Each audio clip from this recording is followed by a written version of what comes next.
শিউলি 6 বছরের ছোট্ট শান্ত মিষ্টি একটি মেয়ে। সে পোস্তা গ্রামে তার মামা মামির সাথে থাকে। গত বছর একদিন যখন সে মা বাবার সঙ্গে পোস্তা গ্রামে তার মামার বাড়ি যাবে বলে তৈরি হচ্ছিল। কই গো, হলো তোমার? তাড়াতাড়ি নাও। ওরে বাবা, বাপের বাড়ি যাবার কি তাড়া! চলো চলো, আমি তৈরি। আয় শিউলি মা, বাবার হাতটা ধর। এরপর তারা একটা বাসে চেপে বসে। বাস চলতে শুরু করে। টিকিট টিকিট, এই যে দাদা, কোথায় যাবেন? পোস্তা গ্রাম, 2টো টিকিট দিন। আর বাচ্চার টিকিট লাগবে নাকি? না, বাচ্চার টিকিট লাগবে না। এই নিন, ধরুন 2টো টিকিট। এরপর বাস বেশ গতিতেই এগোতে থাকে, কিন্তু তারপরেই হঠাৎ করে ঘটে যায় এই অ্যাক্সিডেন্টের ফলে শিউলির জীবনে ঘটে যায় সব থেকে বড় অঘটন। সে বাবা মাকে হারিয়ে বর্তমানে থাকে তার মামা মামির সাথে। এ কি রে শিউলি, তোর এখনো উঠোন ঝাড় দেওয়া হয়নি? এই তো মামি, এক্ষুনি হয়ে যাবে। বাসি জামা কাপড়গুলো এখনো পর্যন্ত পড়ে আছে। পুকুর ঘাট থেকে কেচে নিয়ে আসিসনি? যা, শিগগির কেচে নিয়ে আয়। শিউলি জামা কাপড় নিয়ে পুকুর ঘাটে চলে যায় এবং সেখানে পৌঁছে জামা কাপড় কাচতে থাকে। উফ বাবারে, কত জামা কাপড়! কাচতে কাচতে আমার হাত ব্যথা হয়ে গেল। না বাবা, তাড়াতাড়ি করে কেচে নি, নইলে মামি আবার বকবে। সে বাড়ি ফেরার পথে একটি গাছে অনেক শিউলি ফুল ফুটে রয়েছে দেখতে পায়। তখন জামা কাপড়ের বালতিটা নামিয়ে রাখে। তার মনে পড়তে থাকে মায়ের কথা, সেই দিনের কথা যেদিন তাদের বাড়ির উঠানের শিউলি ফুলের গাছে অনেক ফুল ফুটেছিল, আর তার তলায় খাটিয়ার উপর বসে তার মা তাকে শিউলি ফুলের মালা পরিয়ে দিয়ে বলেছিল, জানিস মা, এই শিউলি ফুল আমার খুব পছন্দের, আর তাই তো আমার সোনা মায়ের নাম রেখেছি শিউলি। যখন ফুলে গাছ ভরে যায় তখন মনে হয় গাছটাকে জড়িয়ে ধরে থাকি, কিন্তু তা তো সম্ভব নয়। তাই আমি আমার এই ছোট্ট শিউলি মাকে জড়িয়ে ধরে আদর করি, এই এমনি করে। এই গাছটাতেও কত শিউলি ফুল ফুটেছে, কিন্তু মা, তুমি কোথায়? তুমি যে বলেছিলে শিউলি ফুল তোমার খুব পছন্দ। দেখো, গাছে কত শিউলি ফুল ফুটেছে। এসো না মা, কতদিন তোমাকে দেখিনি। এসো না মা, মা।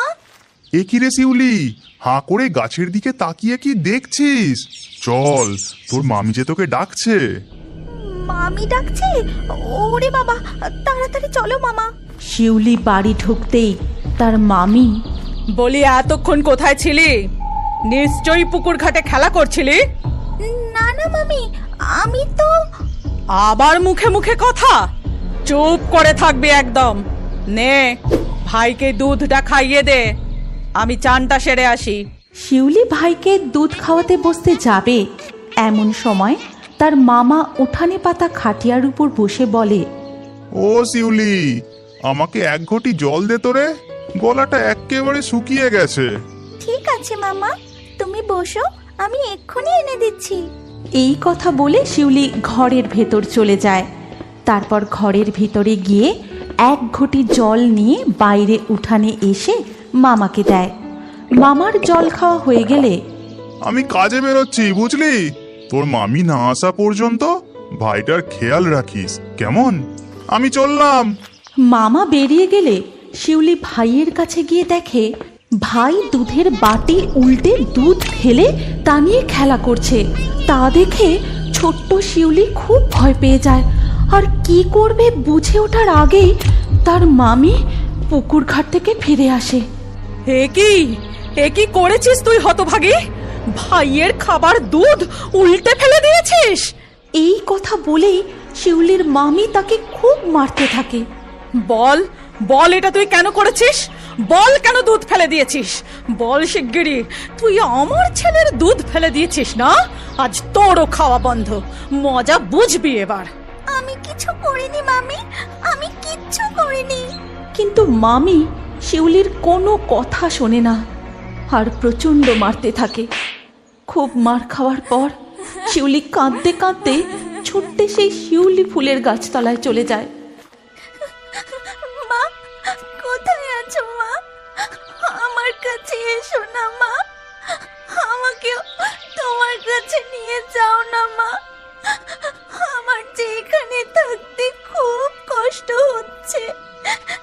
এসো না মা, এসো না মা। তখন হঠাৎ করেই কে যেন মিষ্টি করে শিউলির নাম ধরে ডাকে। শিউলি, ডাক শুনে তার মনটা কেমন যেন চনমন করে ওঠে। শিউলি, শিউলি, শিউলি। মা, মা, মা তুমি কোথায় মা? আমি তোমায় দেখতে পাচ্ছি না কেন মা? মা, মা আমি তোমায় দেখতে পাচ্ছি না কেন মা? শিউলি, এই শিউলি, আরে ওই শিউলি। ওরে বাবা, মামি তো এই দিকেই আসছে। মা, আমি বুঝতে পেরেছি মা, তুমি এখানেই আছো। তুমি কোথাও যেও না যেন। মামি কি বলছে শুনেই আমি চলে আসব। তুমি এখানেই থেকো কিন্তু। এই কথা বলে শিউলি সেখান থেকে চলে যায়। আর বাড়ি ঢুকতেই তার মামি, খুব পা হয়েছে দেখছি, যখন তখন বাড়ির বাইরে চলে যাচ্ছিস। যা, ঘাস কেটে নিয়ে এসে গরুটাকে খেতে দিয়ে দে। এরপর শিউলি কোনো কথা না বলে ঘাস কাটতে চলে যায়। তারপর বেশ খানিক ঘাস কেটে নিয়ে আসে গরুকে খেতে দেবে বলে, এবং সে খুব যত্ন করে গরুকে খেতে দেয়।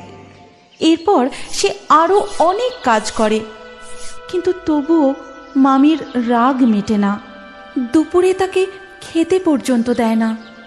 এরপর রাতে যখন তার মামা মামি খেতে বসে, আমাকেও একটু ভাত দাও না মামি, আমার যে খুব খিদে পেয়েছে, আর খিদে সহ্য করতে পারছি না।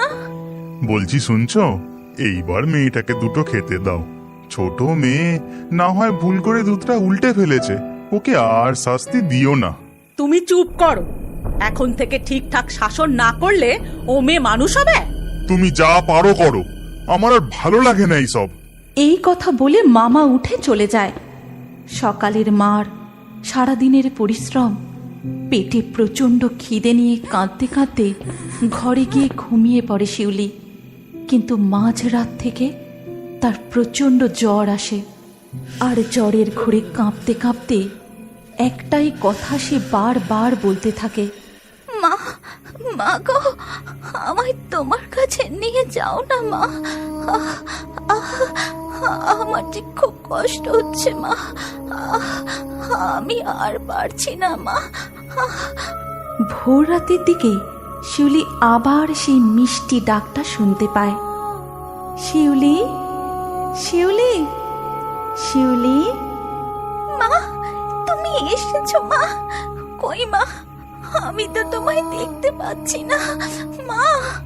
শিউলি, শিউলি, এই তো আমি, আয় আয় আমার কাছে।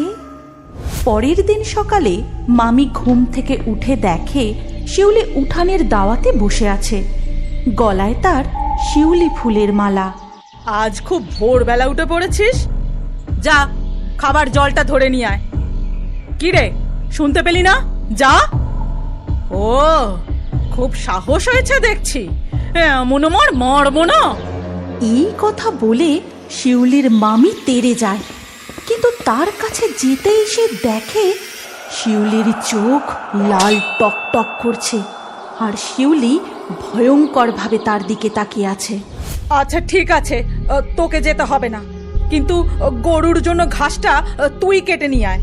শিউলি সেখান থেকে এক পাও নড়ে না, উল্টে ঘাস কাটার হেঁসোটা উড়ে মামির হাতে চলে আসে।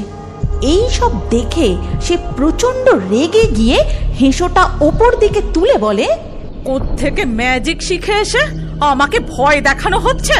দাঁড়া, তোর মজা আমি বার করছি। ঠিক তখনই শিউলি উঠে দাঁড়ায়, আর তার পাশে থাকা একটা লাঠি উড়ে এসে মামিকে পেটাতে শুরু করে। আমাকে অনেক কষ্ট দিয়েছো তুমি, এবার সব কাজ তুমি করবে। যাও ঘাস কাটো। ওগো, তুমি বাইরে এসে দেখো তোমার ভাগ্নি কি করছে আমার সাথে। শুনতে পাচ্ছ? কই গো? কিন্তু মামার ঘুম ভাঙে না, সে গভীর ঘুমে ঘুমিয়ে থাকে। এদিকে লাঠি পিটিয়েই চলে।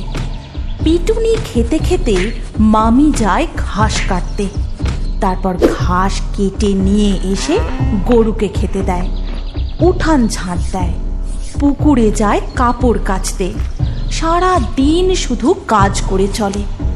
একটুও থামলে পরে লাঠির বাড়ি। সারা দিন তার কিছু খাওয়াও হয় না। যখন দুপুর গড়িয়ে বিকেল হতে যায় তখন খুব ক্লান্ত হয়ে ঘরে ঢুকে বলে, হ্যাঁ গো, তোমরা বাবা ছেলে মিলে কত ঘুমোচ্ছ।